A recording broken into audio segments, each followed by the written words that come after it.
Hello friends, स्वागत है आपका मैथ्स विद संदीप ओझा में। आज हम स्टार्ट कर रहे हैं सीटेट का प्रीवियस ईयर पेपर है जो पिछले साल हुआ था 2021 में ऑनलाइन एग्ज़ाम हुआ था। उसी का हम प्रीवियस ईयर कराएंगे।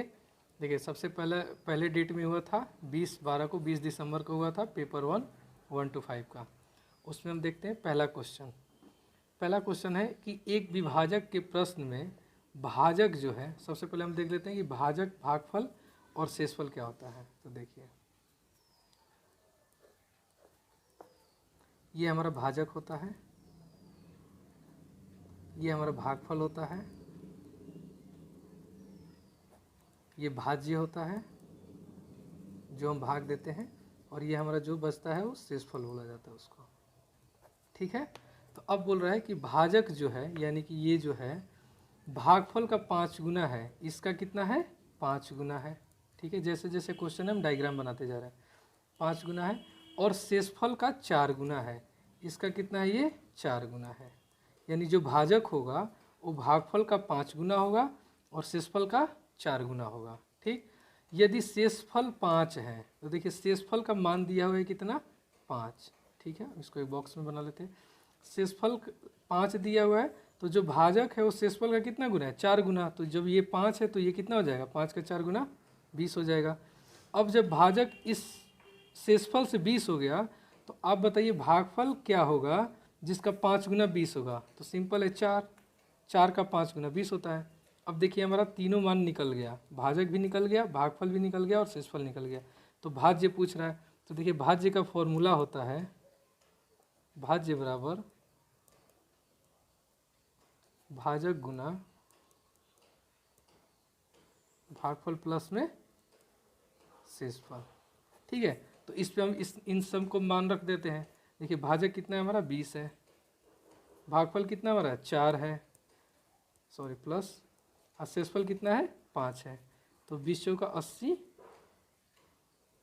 प्लस में 5, हमारा आ गया आंसर 85। बिल्कुल सिंपल है, ये हमारा फॉर्मूला होता है। इस फॉर्मूले को आप याद रखिएगा। भाज्य बराबर होता है भाजक गुना भागफल प्लस में शेषफल।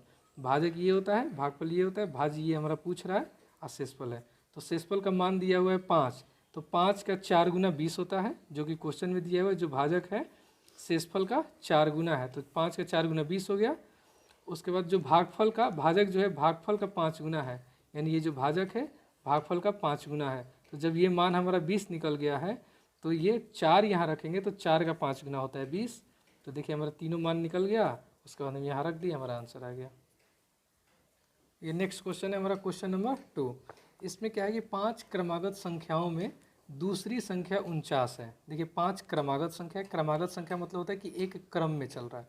देखिए जैसे ये पहली संख्या हुई, दूसरी संख्या, तीसरी संख्या, चौथी संख्या, पांचवी संख्या, यानी 5 क्रमागत संख्या है। अब क्या क्या हम देख लेते हैं। इसमें दूसरी संख्या का देखिए मान दिया हुआ है 49, इसका मान दिया हुआ है कितना 49। तो जब ये क्रमागत संख्या है तो 49, तो नेक्स्ट नंबर होगा 50, अगला नेक्स्ट होगा 51, अगला नेक्स्ट होगा 52, इसकी पहली संख्या हो जाएगी 48। अब देखिए क्रम में है 48, 49, 50, 51 और 52। उसके बाद पूछ रहा है कि इन संख्याओं में सम संख्या का गुणनफल क्या होगा। यानी कि जो सम संख्या है इवन नंबर 48 है, 50 है और 52 है, इनका गुणा पूछ रहा है। 48 गुना 50 गुना 52, आप इनको आपस में गुना कीजिएगा तो 124800 हमारा आंसर आएगा। ठीक है, बिल्कुल सिंपल था। 5 क्रमागत संख्या, दूसरी संख्या दिया हुआ था 49, तो इसके आगे का क्रम का हो जाएगा 50, 51, 52 और इसके पीछे का हो जाएगा 48। तो सम संख्या का पूछ रहा था, मल्टीप्लाई। आगे नेक्स्ट क्वेश्चन है क्वेश्चन नंबर 3। इसमें देखिए क्या दे रहा है, निम्नलिखित भिन्नों में से सबसे बड़ी और सबसे छोटी संख्या, यानी स्मॉलेस्ट नंबर और लार्जेस्ट नंबर पूछ रहा है।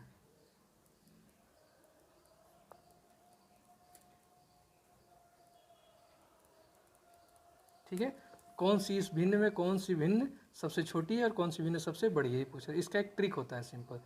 देखिए जितने भी भिन्न दिया हुआ है ना, उसमें देखते हैं अंश और हर में डिफरेंस कितना है, अंतर कितना है। 1 और 2 में 1 का डिफरेंस है, 1 और 3 में 2 का डिफरेंस है, 4 और 5 में 1 का डिफरेंस है, 5 और 6 में 1 का डिफरेंस है, 3 और 4 में 1 का डिफरेंस है। यानी सबसे पहले हम क्या करते हैं, पहला स्टेप कि हम देख लेते हैं अंश और हर में डिफरेंस कितना है, उसको हम यहाँ साइड में लिख लेते हैं। उसके बाद देखिए क्या करते हैं कि जो हमारा अंश है उसको हम ऊपर लिखते हैं, ठीक है, और जो डिफरेंस हमारा है उसको हम कहाँ लिखते हैं, नीचे हर में लिखते हैं। तो 1/1 हो गया। इसमें देखिए अंश में है 1, बटा में डिफरेंस कितना है 2 का। उसके बाद यहाँ अंश में कितना है 4, तो हम ऊपर लिख लिए। डिफरेंस कितना है 1, तो हम यहाँ लिख दिए।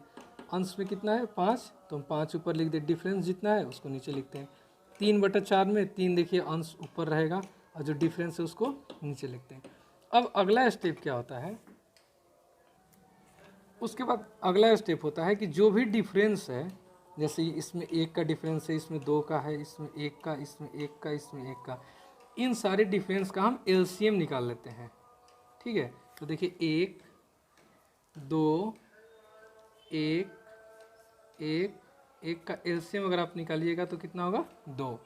अब जो एलसीएम निकालेंगे ना, अब इन सारे भिन्न में जो हम निकाले हैं इसमें हम मल्टीप्लाई कर देंगे। जैसे 1/1 है तो इसमें हम 2 से मल्टीप्लाई कर दिए। ये 1/2 है तो इसमें जो एलसीएम निकाले उससे मल्टीप्लाई कर दिए। 4 इसमें भी 2 से मल्टीप्लाई कर दिए। 5 इसमें भी 2 से मल्टीप्लाई कर दिए। 3 इसमें भी हम 2 से मल्टीप्लाई कर दिए। अब लिख लेते हैं, जो कटने वाला है उसको काट के बाकी हम गुना करके लिख देते हैं। तो इसमें देखिए इसका हो गया 2, ये 2 से 2 कट गया, ये 1 हो गया। ये 4 दूनी 8, 5 दूनी 10 और 3 दूनी 6। अब जो सबसे छोटी संख्या होगी उसी का भिन्न हमारा सबसे स्मॉलेस्ट भिन्न होगा, और जो सबसे बड़ी संख्या होगी उसी का जो भिन्न होगा वो लार्जेस्ट नंबर होगा। तो देखिए 1 का भिन्न कौन सा है, 1/3, यानी स्मॉलेस्ट नंबर कौन सा हो जाएगा 1 नंबर 3। और जो बड़ी संख्या है 10, इसका भिन्न कौन सा है 5/6, यानी 5/6 हमारा क्या हो गया, आंसर हो गया। यदि आप इस ट्रिक को देखना चाहते हो और डिटेल्स में तो मैंने एक पीछे वीडियो बना रखा है, आप दे सकते हैं, मैं डिस्क्रिप्शन में इसका लिंक दे दूंगा। नेक्स्ट क्वेश्चन देखते हैं। देखिए नेक्स्ट क्वेश्चन है क्वेश्चन नंबर 4। एक स्टील की तार एक वर्ग बनाती है। एक स्टील की तार है जो क्या बना रही है, वर्ग बना रही है। ठीक है, एक वर्ग बना रही है स्टील की तार, जिसका क्षेत्रफल 121 सेंटीमीटर है, सेंटीमीटर स्क्वायर। इसका क्षेत्रफल इस वर्ग का कितना दिया हुआ है, 121 सेंटीमीटर स्क्वायर। यदि तार को एक आयत के आकार में मोड़ा जाए, इसी तार को जो वर्ग बनाया गया है इसको अगर आयत के रूप में मोड़ा जाए, ठीक, जिसकी चौड़ाई 8 सेंटीमीटर है, इस आयत की जो चौड़ाई होगी 8 सेंटीमीटर होगी, तो पूछ रहा है कि इस आयत की लंबाई कितनी होगी। तो सबसे पहले हम इस तार का परिमाप निकाल लेते हैं कि तार की लंबाई कितनी है। इस वर्ग के क्षेत्रफल से हमें निकल जाएगा। तो देखिए वर्ग का क्षेत्रफल क्या होता है, भुजा का स्क्वायर होता है। ठीक है, तो वर्ग का क्षेत्रफल कितना दिया, 121 भुजा का स्क्वायर। अब देखिए स्क्वायर बराबर की साइड आएगा तो रूट चढ़ जाएगा, तो देखिए 121 का रूट हो गया बराबर भुजा। ठीक है, तो भुजा बराबर हमारा आ गया। अगर आप 121 का स्क्वायर 11 के स्क्वायर देखेंगे तो कितना होता है 121, तो हमारा भुजा का मान कितना आ गया 11, इसका आ गया 11। अब इस वर्ग का हम सबसे पहले परिमाप निकाल लेते हैं, तभी तो हमें तार की टोटल लंबाई पता चलेगी। उसी तार से हमें क्या बनाना है, आयत बनाना है। तो वर्ग का परिमाप होता है, तो देखिए वर्ग का परिमाप क्या होता है, 4 गुना भुजा। ठीक है, तो 4 गुना 11 करेंगे तो हमारा कितना आ जाएगा 44। अब देखिए ये 44 है, ये हमारी तार की टोटल लंबाई हुई। इसी तार से हमें क्या बनाना है, आयत बनाना है। तो देखिए आयत का परिमाप क्या होता है,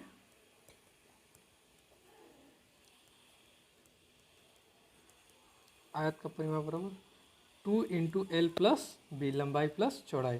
तो देखिए आयत का परिमाप यही होगा 44।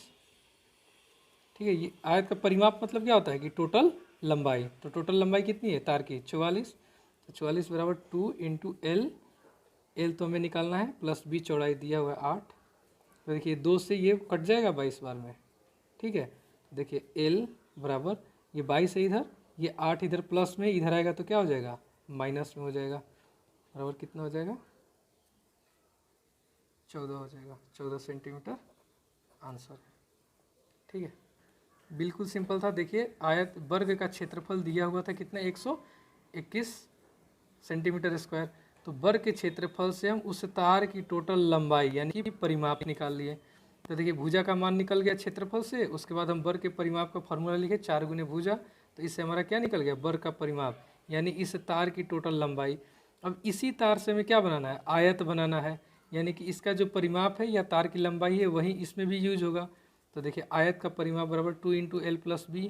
तो देखिए चौड़ाई का मान दिया हुआ है क्वेश्चन में 8 सेंटीमीटर, लंबाई पूछ रहा है तो हम लंबाई निकाल लिए।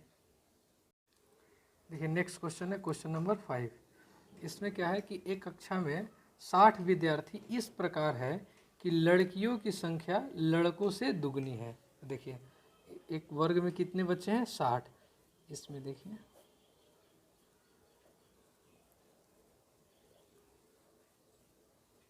बोल रहा है कि जो लड़कियों की संख्या है वो लड़कों से कितनी है, दोगुनी है।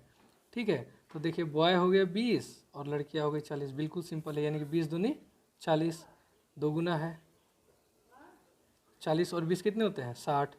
अब देखिए आगे बोल रहा है कि रोहित का ऊपर से क्रम 17वां है। अब ये एक कतार में खड़े हैं, ठीक है, एक कतार में खड़े हैं। मान लीजिए यहाँ से रोहित का स्थान जो है 17वां नंबर पे रोहित है, ठीक है। तो जब ये 17 नंबर पे रोहित है तो रोहित के ऊपर कितने टोटल स्टूडेंट होंगे, 16 होंगे, यानी यहाँ से लेके यहाँ तक टोटल 16 है। ये 17 नंबर पे है और इस टोटल कितने विद्यार्थी हैं, 60 विद्यार्थी हैं।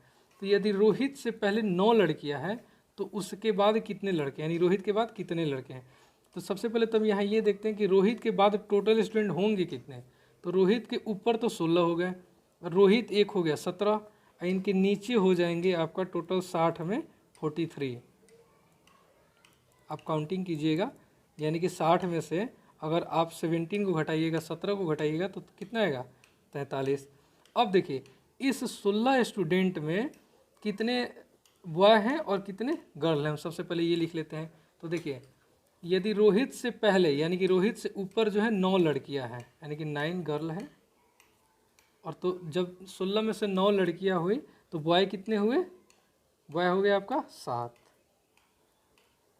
अब देखिए बॉय यहाँ हो गए 7 और एक रोहित, कितने हो गए 7 अब प्लस 1 बराबर 8 टोटल बॉय यहाँ 17वां नंबर पोजीशन तक हो गए। तो टोटल कितने स्टूडेंट है, 60 में बॉय कितने हैं 20, 20 में तो 8 यहीं पे हो गए, तो नीचे आपके कितने बचे 12। बहुत सिंपल है। देखिए इसको एक बार और समझ लेते हैं, कुछ है नहीं लेकिन थोड़ा सा एक बार समझ लेते हैं। देखिए इसको एक बार और समझ लेते हैं। एक कक्षा में 60 विद्यार्थी है, टोटल 60 स्टूडेंट है। इस प्रकार है कि लड़कियों की संख्या है लड़कों से दुगनी है। तो मान लीजिए एक वर्ग में 60 बच्चे हैं, उसमें बॉय और जो गर्ल्स का रेशियो है वो क्या है, जो लड़कियां है वो लड़के से कितने दोगुना है। तो ये 20 हो गया, तो ये हमारा 40 हो गया। 40 और 20 को जोड़ेंगे तो कितना हो जाएगा, 60 हो जाएगा। बिल्कुल अगर आप एक्स पे मनाएंगे तो मान लीजिए कि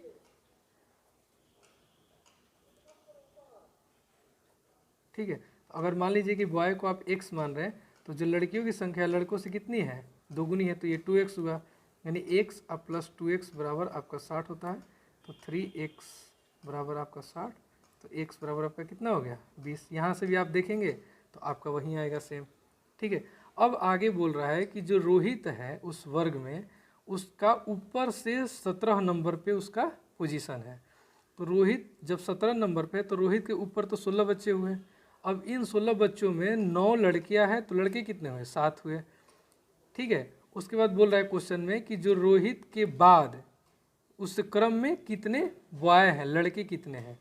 तो देखिए रोहित एक खुद लड़का है तो एक इसको हम काउंट कर लिए, और रोहित के ऊपर 7 लड़के हैं इस पहले स्टेटमेंट से, तो टोटल 8 लड़के हो गए। तो हमारा ग्राफ में अगर देखिए तो टोटल कितने लड़के हैं, 20 लड़के हैं। 20 में रोहित तक 8 हो गए तो नीचे 12 हो गए, सिंपल है। ठीक है, नेक्स्ट क्वेश्चन है हमारा क्वेश्चन नंबर 6। इसमें क्या है, बहुत सिंपल क्वेश्चन है। इसमें जो 10,001, 20,022 और 30,333 के योग में से, इन तीनों के जोड़ में से क्या घटाया जाए जिससे 17,069 प्राप्त हो। ठीक है, तो बिल्कुल सिंपल है, इन तीनों को जोड़ के इसको घटा देंगे तो हमें पता चल जाएगा। जैसे एक एग्जाम्पल के तौर पे हम लेते हैं, जैसे मान लीजिए कि 5 में से हम क्या घटाएं कि हमारा परिणाम 2 हो। ठीक है, तो इस 5 में से जो हमारा परिणाम है उसी को आप घटा लीजिएगा तो आपको पता चल जाएगा कि 5 में से अगर हम 3 को घटाएंगे तो हमारा परिणाम कितना होगा, 2 होगा। वैसे ही ये सेम है, देखिए 10,000 1, 20,022, 30,333 को सबसे पहले हम जोड़ देते हैं। 3 2 5 और 1 6, 3 2 5 3 0, 3 2 5 और 1 6। इसमें से हम क्या घटाएं कि परिणाम कितना है? 17,069। तो 17,069 को ही हम घटा के देख लेते हैं कि कितना परिणाम आएगा। 17,069 को आप घटा लीजिए। तो 16 में से 9 गया 7 हुआ, 14 में से 6 गया 8 हुआ, 2, 10 में से 7 गया 3 हुआ, अब 5 में से 1 गया 4 हुआ। हमारा यही आंसर होगा। देखिए नेक्स्ट क्वेश्चन है हमारा क्वेश्चन नंबर 7। इसमें क्या है, ये बस क्वेश्चन ही लंबा है, इसमें है कुछ नहीं। देखिए साइमा नाम की एक लड़की है। साइमा बस स्टैंड पर 9:35 AM पर पहुंचती है। कितने बजे पहुंचती है? 9:35 AM पे। ठीक है। जैसे ही पहुंची तो उसे जीतन ने बताया कि उसकी घड़ी के हिसाब से, यानी कि जीतन की घड़ी के हिसाब से पहली बस 9:25 AM पे गई है। जीतन की घड़ी के हिसाब से कितने पे गई है? 9:25 AM पे गई है। यदि जीतन की घड़ी 5 मिनट तेज चल रही है, तो देखिए हम यहीं पे सुधार कर लें। जब उसकी घड़ी में 5 मिनट फास्ट है तो उसको 5 मिनट स्लो करके हम उसकी घड़ी के टाइम को ठीक कर ले रहे हैं। देखिए अब 9:20 हो गया, यानी कि हमारी पहली बस कितने बजे गई है? ठीक है, पहली बस कितने बजे गई है? 9:20 में। अब उस बस की जो फ्रीक्वेंसी है, यानी कि प्रत्येक 20 मिनट पे उस स्टॉप पे बस आ रही है। तो जब 9:20 में पहली बस आई है तो अगली बस आएगी 9:40 में। ठीक है, और 9:35 में साइमा आई है, तो 9:35 में आई है, अगली बस 9:40 में आएगी। तो उसको कितना देर इंतज़ार करना पड़ेगा? 5 मिनट। यही हमारा आंसर होगा। बिल्कुल सिंपल है, देखने में क्वेश्चन लंबा लग रहा है कुछ नहीं इसमें। देखिए नेक्स्ट क्वेश्चन है क्वेश्चन नंबर 8। इसमें क्या है कि एक रेलगाड़ी 29 जून को, आपको हम बता दें कि जो आपका क्वेश्चन प्रीवियस ईयर है आप देखेंगे तो उसमें ये डेट नहीं दिया हुआ है, लेकिन ऑप्शन के हिसाब से ये क्वेश्चन में करेक्शन हुआ है और ये इसमें क्या होगा? 29 जून होगा। ठीक है, तो आप लोग अगर क्वेश्चन आपके पास होगा तो आप सुधार सकते हैं उसको। 29 जून 2020 को बेंगलुरु से 23:55 यानी कि रात के 11:55 पे चलकर गुवाहाटी 2 जुलाई 2020 को सुबह 5:20 पर पहुंचती है। तो पूछ रहा है कि उस यात्रा में टोटल कितना समय लगा। देखिए तो जो जून महीना होता है वो कितने दिनों का होता है? 30 दिनों का। तो हम हर डेट में देख लेते हैं कि वो ट्रेन कितने घंटे चल रही है। तो देखिए 29 जून को ट्रेन रात में 11:55 में खुल रही है, तो 29 जून को तो ये मात्र 5 मिनट चलेगी। ठीक है, अब देखिए 30 जून को तो ये तो 24 घंटा चलेगी। फिर आपका ये 1 जुलाई, जून 30 दिन का ही होता है। 1 जुलाई को भी ये कितना चलेगी? 24 आवर चलेगी। ठीक है, 2 जुलाई को ये सुबह कितने बजे पहुंच रही है? 5:20 में पहुंच रही है, यानी कि 5 घंटा और 20 मिनट ही चल रही है, यानी कि 5 और 20 मिनट ही चल रही है। अब हम सारे टाइम को ऐड कर लेते हैं। देखिए तो सबसे पहले हम जितने और आवर घंटा है उसको हम जोड़ लेते हैं। तो ठीक है, तो देखिए 24 घंटा और 24 घंटा कितना होता है? 48 और 5 53, 53 और 20 मिनट और 5 मिनट 25 मिनट हो गया। यानी आपका आंसर हो गया कि उस यात्रा में टोटल कितना समय लगा? 53 घंटा और 25 मिनट। आप क्वेश्चन में ये मिसिंग है, आप इसको ज़रूर ऐड कर लीजिएगा। मैंने ऐड इसलिए किया है क्योंकि उसमें जो भी ऑप्शन दिया हुआ है उस हिसाब से यहाँ डेट जो होगा 29 जुलाई ही होगा। इस डेट का आगे का वीडियो जो है, आगे का जो क्वेश्चन है हम नेक्स्ट वीडियो में चर्चा करेंगे।